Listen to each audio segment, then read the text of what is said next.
Presentaremos la relación entre el transporte de lípidos y el sistema circulatorio en el periodo absortivo.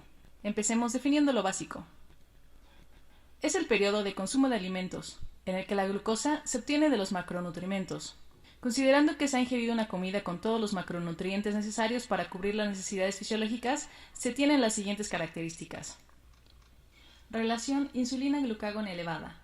La glucosa restante se almacena en el hígado y músculo en forma de glucógeno y en el tejido adiposo en forma de triacilglicéridos. La insulina elevada inhibe la degradación del glucógeno hepático y de los triacilglicéridos almacenados en el tejido adiposo. Para fines prácticos, usaremos lípido como sinónimo de los ácidos grasos y sus derivados. Dada esta introducción, podemos comprender mejor lo siguiente. Después de una comida, los nutrientes absorbidos se dirigen al hígado, quien regula el metabolismo. La sangre portal hepática es rica en nutrientes.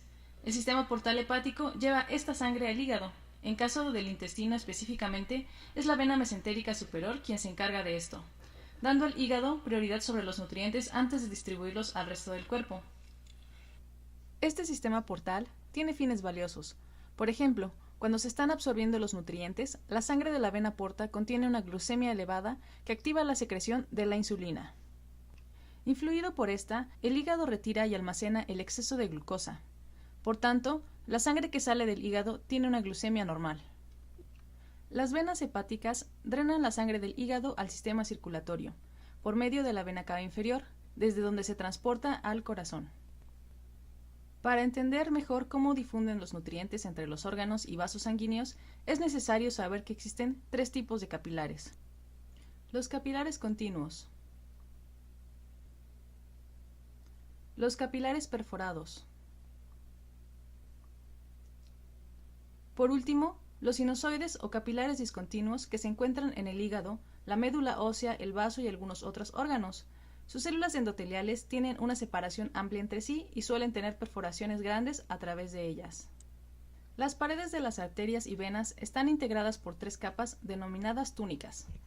La interna o íntima, que recubre la parte interior del vaso, actúa como barrera permeable y selectiva para los materiales que entran o salen del flujo sanguíneo. La media, que suele ser más gruesa, consta de músculo liso, colágeno y en algunos casos tejido elástico. La externa o adventicia, que consta del tejido conjuntivo laxo, que a menudo se mezcla con el de los vasos sanguíneos, los nervios u otros órganos. Ancla el vaso y cede el paso a nervios, linfáticos y vasos sanguíneos más pequeños que irrigan los tejidos del vaso más grande. Una vez sabiendo de dónde vienen los nutrientes, podemos pasar a describir cómo se mueven los lípidos a través del sistema circulatorio. Las grasas consumidas transcurren por el tubo digestivo hasta el duodeno. Las sales biliares emulsifican los lípidos en micelas, facilitando que la lipasa pancreática separe los triacilglicéridos en monoacilglicéridos y ácidos grasos que entran al enterocito. Un porcentaje de los ácidos grasos libres los transporta la albúmina. En el enterocito, los monoacilglicéridos y ácidos grasos ingresan al retículo endoplasmático liso y se unen formando triacilglicéridos, que, junto con apoproteínas y otros lípidos, forman lipoproteínas llamadas kilomicrones nacientes. Los kilomicrones nacientes viajan a los vasos quilíferos del torrente linfático, de ahí su nombre. Los kilomicrones viajan por el conducto torácico hacia la vena cava, donde las HDL le ceden ApoE y ApoC2 para convertirlos en kilomicrones maduros. Los kilomicrones maduros transcurren por el torrente sanguíneo y se hidrolizan por medio de la lipoproteína lipasa, resultando en ácidos grasos y glicerol que difunden hacia tejidos periféricos, donde se almacenan o utilizan dependiendo del estado fisiológico. En el estado absortivo tienden a ser almacenados, ya que la energía procede de otros nutrientes. De este proceso resultan los kilomicrones remanentes, quienes carecen de ApoC2 y son exportados a los hepatocitos, donde se reciclan para formar una lipoproteína denominada VLDL. Este es el punto de unión entre la vía endógena y exógena. En este momento, las VLDL no cuentan con todas sus apoproteínas. Viajan al torrente sanguíneo, donde las HDL les ceden ApoC2 y ApoE. Las lipoproteínas lipasa actúan sobre las VLDL, liberando ácidos grasos y glicerol en los tejidos periféricos. Debido a esta descarga, las VLDL se transforman en lipoproteínas de densidad media, o IDL, quienes nuevamente liberan ácidos grasos y glicerol hacia los tejidos periféricos. Simultáneamente, estas IDL regresan la ApoC2 a las HDL. Tras esta descarga se forman LDL. Parte de estas ingresan a la célula donde son procesadas por los lisosomas liberando colesterol y otra parte viaja al hígado para reciclarse. El colesterol liberado puede ingresar a una vía de síntesis o ser esterificado para salir de la célula. El colesterol esterificado es captado por la lipoproteína HDL, que proviene del hígado. Las HDL también captan colesterol que no viene directamente de las LDL. Mencionamos que la vía endógena transporta lípidos sintetizados por el organismo. Esto pasa a través de la lipogénesis. Para iniciar la lipogénesis se requiere acetil-CoA, disponible en grandes cantidades, cuando el piruvato proveniente de la oxidación de glucosa es abundante, condición que existe en el periodo absortivo, cuando la cantidad de carbohidratos excede la necesidad energética del momento. Esta vía de oxidación se llama glucólisis aerobia y describiremos algunos de sus aspectos importantes.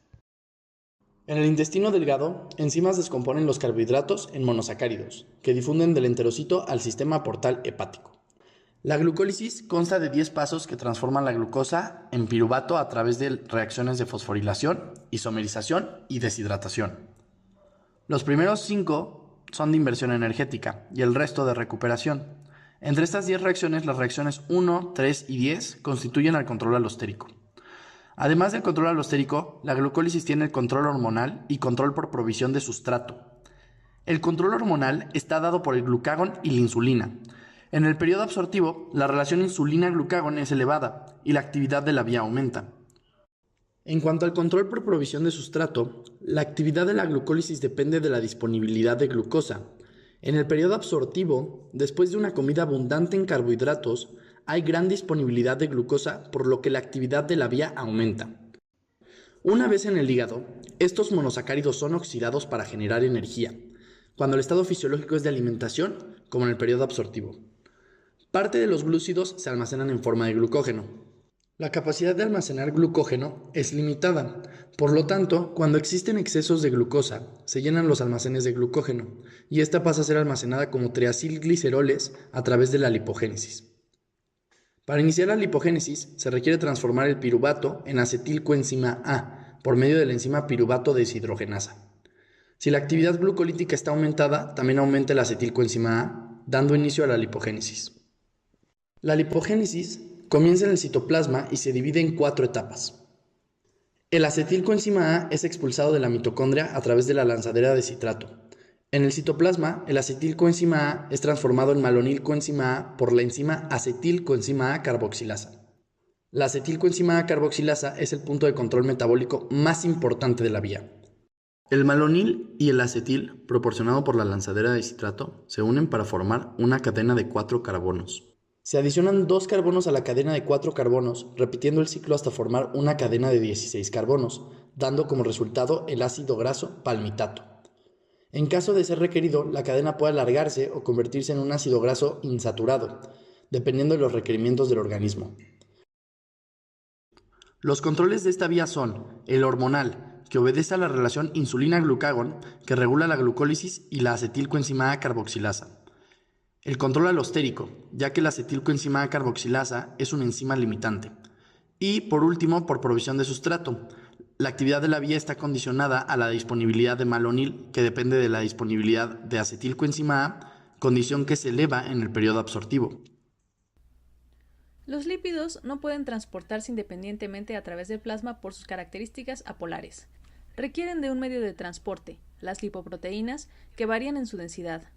Los lípidos transportados pueden ser los que sintetizó el organismo, quienes usan la vía endógena, o los que consumieron de la dieta, quienes viajan por la vía exógena. Cuando el cuerpo se encuentra en el periodo absortivo y se consume un exceso de carbohidratos, una vez llenos los almacenes de glucógeno, incrementa la concentración de acetil-CoA. Si el acetil excede la cantidad que es oxidada por el ciclo de Krebs, se transforma en ácidos grasos por medio de la lipogénesis y se almacenan en forma de triacilglicéridos.